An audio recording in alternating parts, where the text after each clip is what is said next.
People ask me, J. John, what do you do? And it's very difficult to know what to say to people when they ask me that question. Because if I say to people that I'm a reverend, which I am, that conjures up images in people's minds. So I like to be creative in telling people what I do. I sat next to this lady on an aeroplane at Heathrow Airport, and I said, "Oh, hello." And she said, "Oh, hello." And I said, "Where are you going?" She said, "Singapore." Then she said to me, "Where are you going?" I said, "Australia." I said, "What do you do?" So she told me. Then she said, "What do you do?" And I said, "Well, I work for a global enterprise." She says, "Do you?" I said, "Yes, I do." I said, "We've got outlets in nearly every country of the world." She says, "Have you?" I said, "Yes, we have." I said, "We've got orphanages, we've got homeless shelters, we have food banks, we've got feeding programs, we've got schools, we do reconciliation work, justice work, marriage work." I said, basically, we look after people from birth to death, and we deal in the area of behavioral alteration. She went, "Wow." I mean, her wow was so loud, people turned around and looked at us. She goes, "What's it called?" I said, "It's called the church. Have you heard of it?" You know, if we're a Christian, we are part of this global enterprise called the church that changes people's lives, and Tina is one example. Now, as I began to speak to this woman, it became very obvious that her understanding of Christianity was a misunderstanding. Now, I think that's true today for many people. A lot of people's understanding of Christianity is a misunderstanding.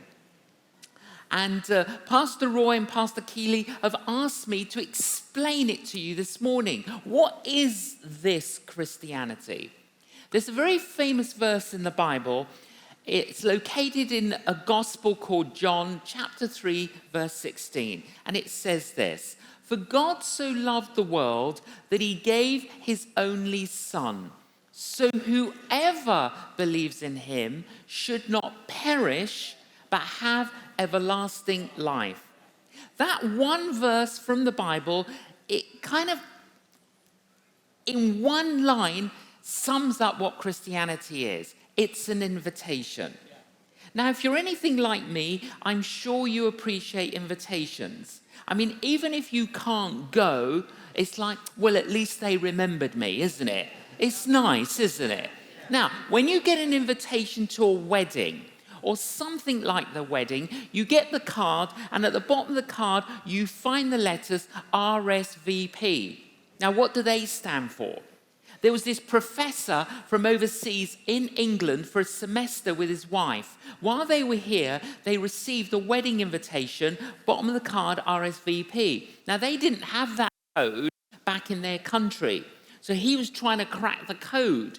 And then he says to his wife, "Yes." His wife said, "What?" He said, "RSVP, remember some wedding present."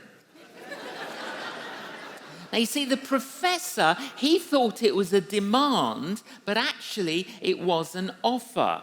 Now, you and I, we know what those letters stand for. They're French. Respondez s'il vous plaît, which basically means, are you going to come? Yeah? And people put a date. So if you don't reply by the date, you can't go. Now, you and I are being offered the Christian invitation today, RSVP, Sunday, the 5th of February, 2023. Will we be offered it tomorrow? Don't know. You're like, what do you mean you don't know? Well, actually, I don't know.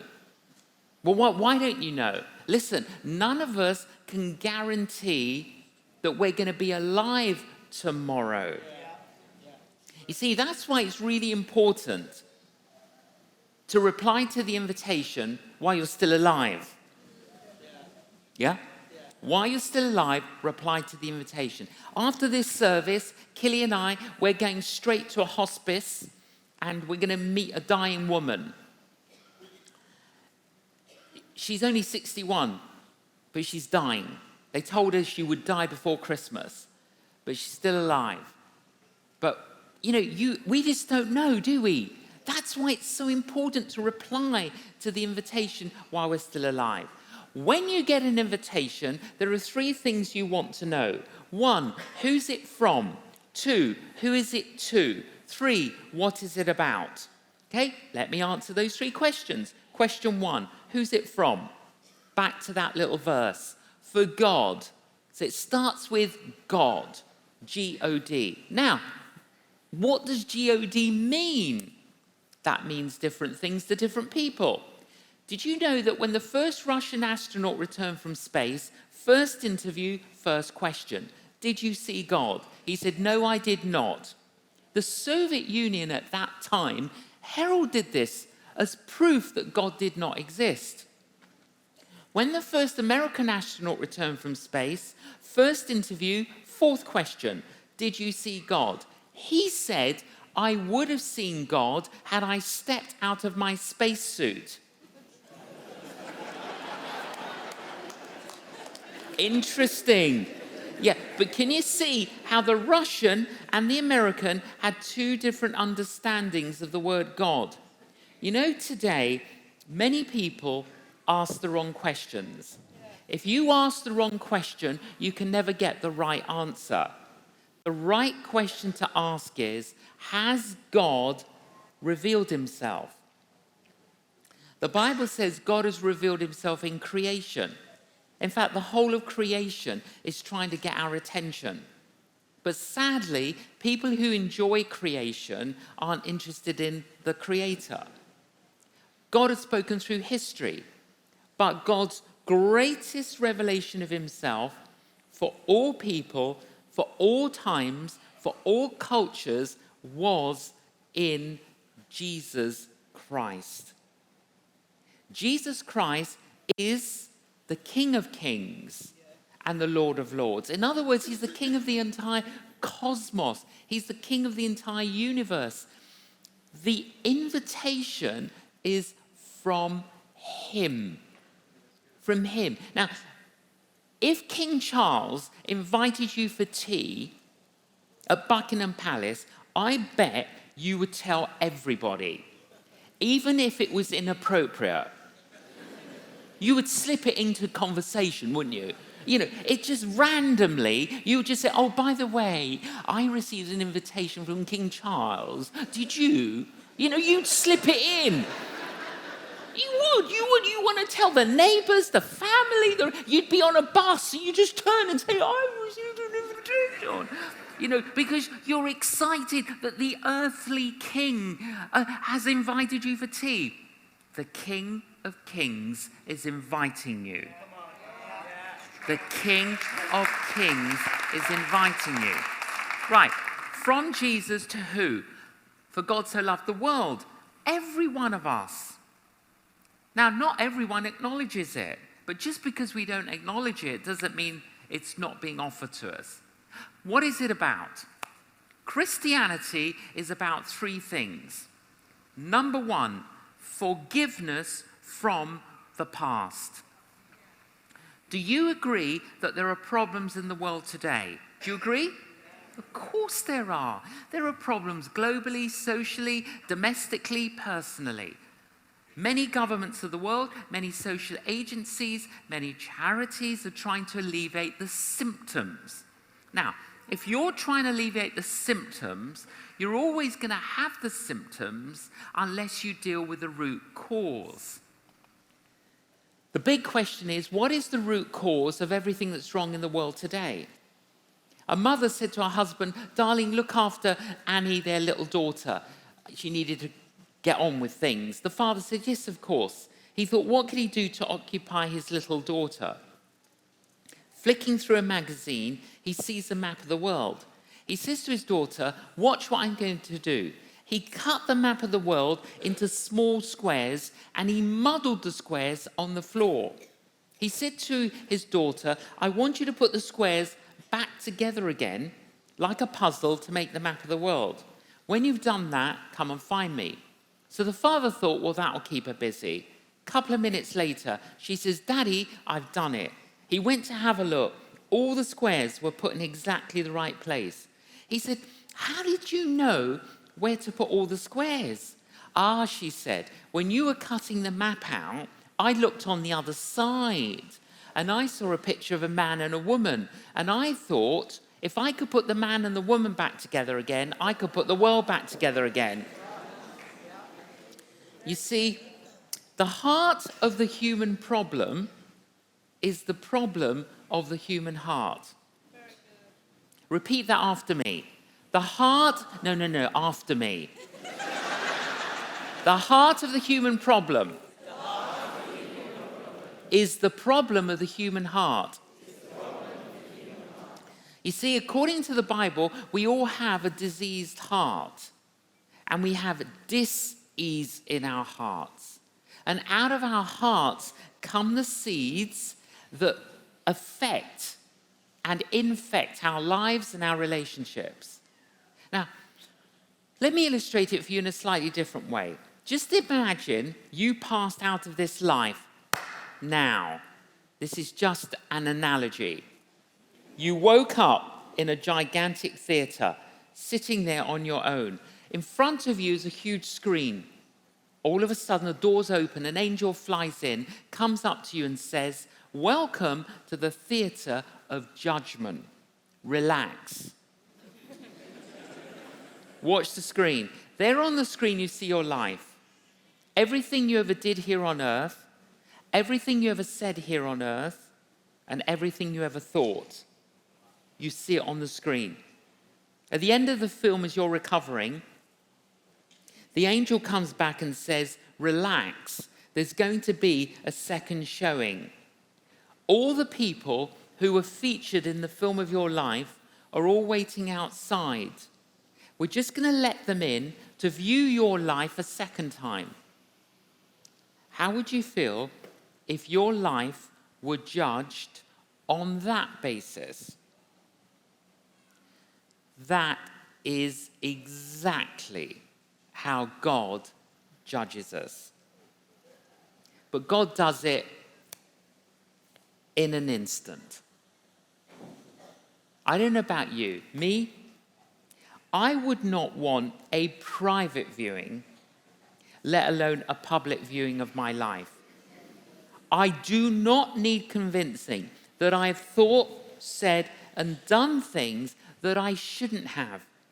But not only that, it also reveals the things I should have done, but I didn't do. You know, the times I could have been kind and I didn't want to. The times I could have been generous and I didn't want to.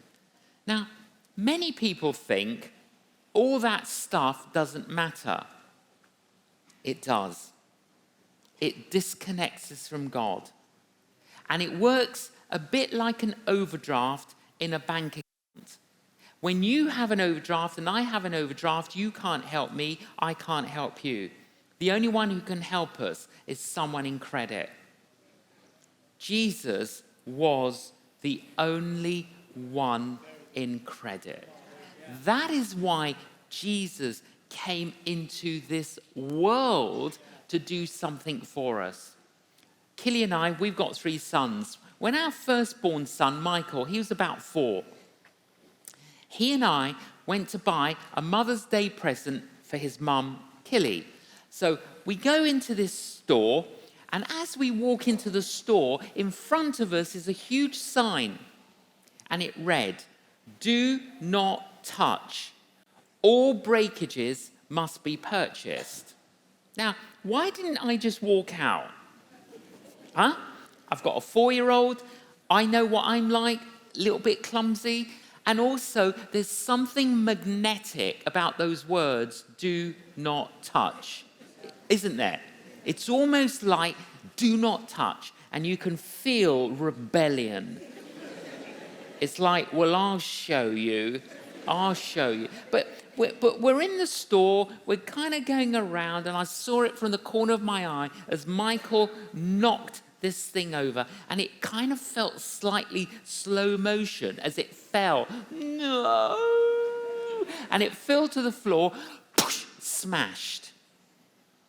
The manager came from nowhere, stood, pointed to the sign, "Do not touch. All breakages must be purchased." So I said, "I didn't do it. He did it."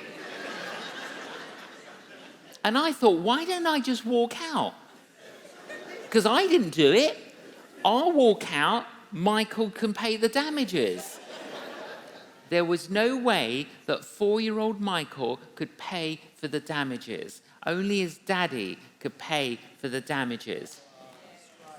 There is no way that you and I can pay for the damages. Only our Heavenly Father can pay for the damages. And that is exactly what God did for you and me in Jesus. Jesus gave his life. There was a famous artist. He went back to the very small rural community where he was born and brought up. He's walking around the village stores and there's an antique shop. Looks in the window, cannot believe what he sees. In the window is one of his paintings. It was a painting that he painted years before he was famous.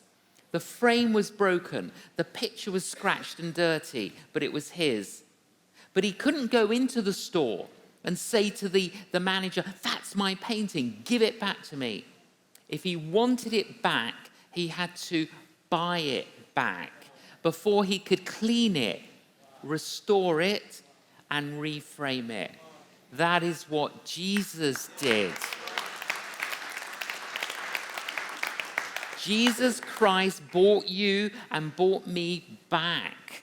By dying on a cross, it was as if he was cashing a check, signed with his own blood, to say, here is the check to clear your overdraft, to set you free from the past. You know, when we listen to Tina's story and she starts talking about what had happened to her, you know, how do you recover from that? Well, the only way you can recover from that is to experience the cleansing and the healing of Jesus. There is no other way. It's the cleansing of Jesus, the washing of Jesus, the washing of Jesus. And I believe that's what transformed Tina and set her free from the past so that the past doesn't dictate her future. New life today. I became a Christian when I was a student in London. I wasn't brought up as a Christian.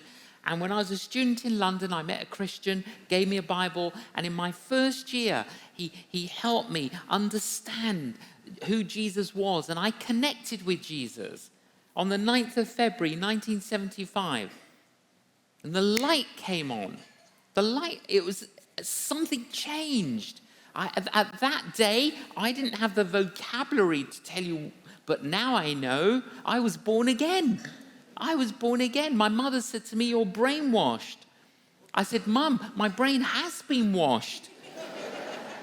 If you only knew, Mum, what was in my brain, you'd be pleased it got washed. And it's true. It really is true. Do you know, I went to give a whole series of lectures at Oxford University, and at the end of my final lecture, I think I gave 14 talks at Oxford. And at the end of it, this student comes up to me and says, "Oh, Mr. John, I've listened to all your talks and lectures, but personally," he said, "I believe Christianity is a crutch." And I looked at him and I thought, I hope you break your legs.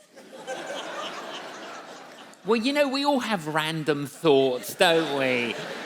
Random. It was just one of these little, random thought. And then I said to him, if you broke both your legs, would you appreciate the use of a wheelchair to get around? He said, yes, I would. I said, if you broke one leg, would you appreciate the use of crutches to get around? He said, yes, I would. I said, I'm a broken person. So are you. I've never met a person who isn't broken. And I'm so glad I can lean on Jesus while he's putting me back together again. Forgiveness from the past. 2, new life here today. New life here today. For God so loved the world, he gave his only son. His son is the way, the truth, and the life. His son brings life. New life today.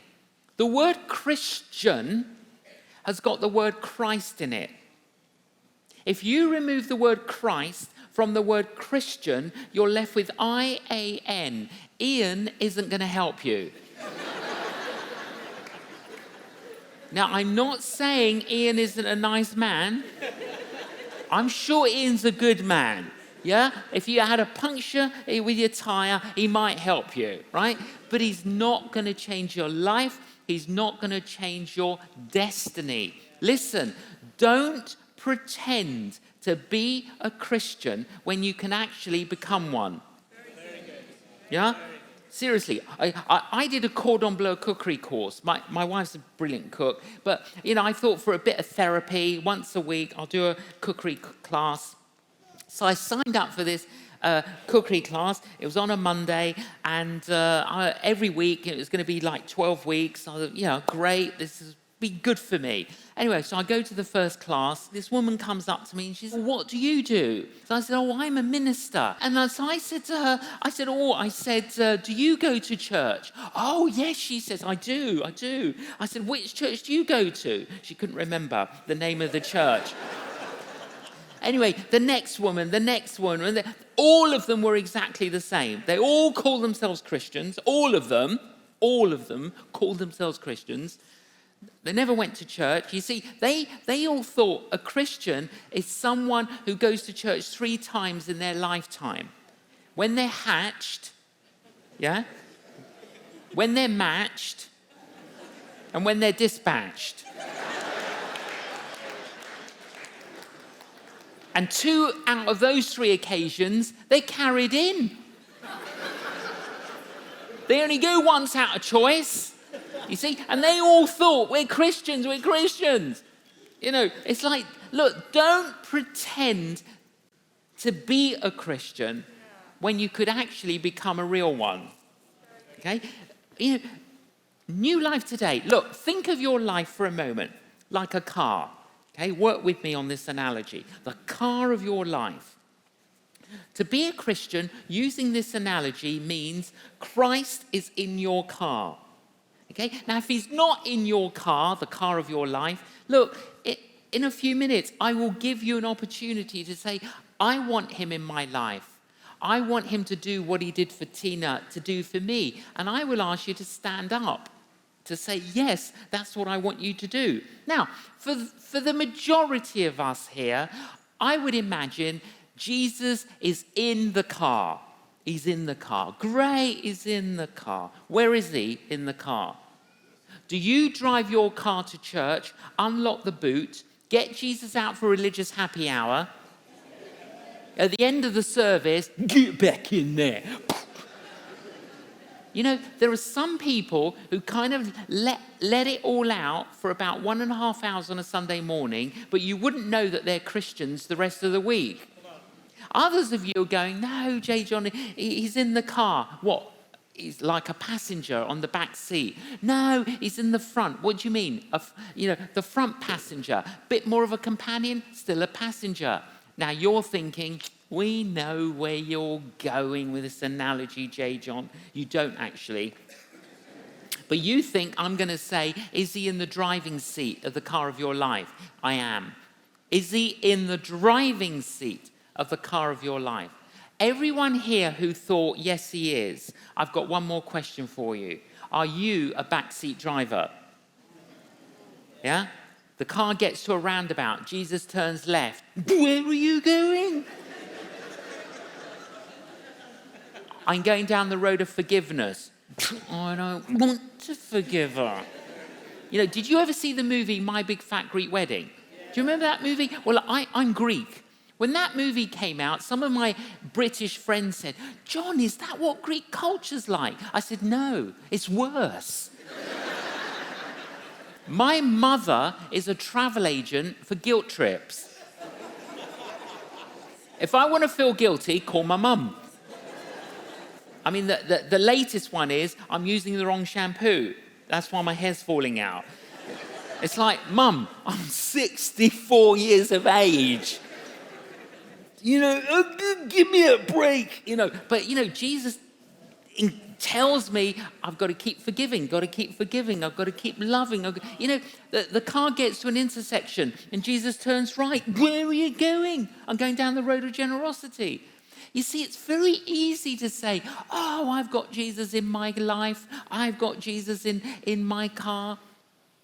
When you've got Jesus in the driving seat, by his Spirit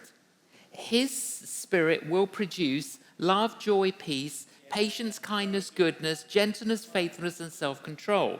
Now, if you've got Jesus in your life, but you don't have much love, joy, peace, patience, kindness, goodness, gentleness, faithfulness, and self-control, it probably means you've got blocked arteries. It's a bit like a little light flashing on your dashboard to say there's something wrong. You need more than an MOT. Some of you today, you don't need to invite Jesus into your life because he's already in. But what you do need to do is reposition Jesus. And so in a few minutes, some of you, I'm going to ask you to stand up to receive him. But others of you, you need to stand up and say, I want to reposition you in my life. Forgiveness from the past, new life here today, and thirdly, a hope for the future. Back to the verse. For God so loved the world, he gave his only son, so whoever believes in him should not perish, but have everlasting hope. Everlasting hope. Do you know, according to the Bible, the length of a good life is 70 years and 10. That is the length of a good life according to the Bible. Now, 70 years and 10 is 70 years. Okay? Let's allocate 10 years per day of the week. 10 years for Monday, 10 years for Tuesday, 10 years for Wednesday, 10 years for Thursday, 10 years for Friday, 10 years for Saturday, 10 years for Sunday. Okay, 70 years. Now, let's just journey through my life. Well, I've already told you, haven't I? I'm 64. So I've already walked through Monday, Tuesday, Wednesday, Thursday, Friday, Saturday. I'm Sunday morning. How's your weekend looking? Now, you're also thinking, wait a minute, what about Granny and Grandpa? They're a bit older than that. Yes, sometimes God gives us an extra bank holiday Monday. Sometimes God gives us an extra bank holiday Tuesday. And a few people sometimes get an extra Wednesday, but not many people. But even if you got 70 years and 10, and God gave you an extra Monday, Tuesday, Wednesday, 100 years, do you realize that 100 years is a blip on the eternal screen? That's all it is. It's just a blip. We can have a hope for the future. A lot of people's hope is a bit like a hospital gown. You're usually not as well covered as you think you are. Jesus gives us hope. He gives us hope. Listen to this. Jesus said this: men and women are traveling along one of two roads. Men and women are serving one of two masters. Men and women are building their lives on one of two foundations. Men and women are going into one of two doors. Men and women are heading towards one of two destinies. Why would Jesus say that? Why would the most loving man who ever lived in the history of the world say that? Because it's true. This is about our lives. It's about our past. It's about our present. And it's about our future. There's a graveyard in York. And in this graveyard, there's a tombstone. And on the tombstone are written these words: "Remember, friend, when passing by, as you are now, so once was I."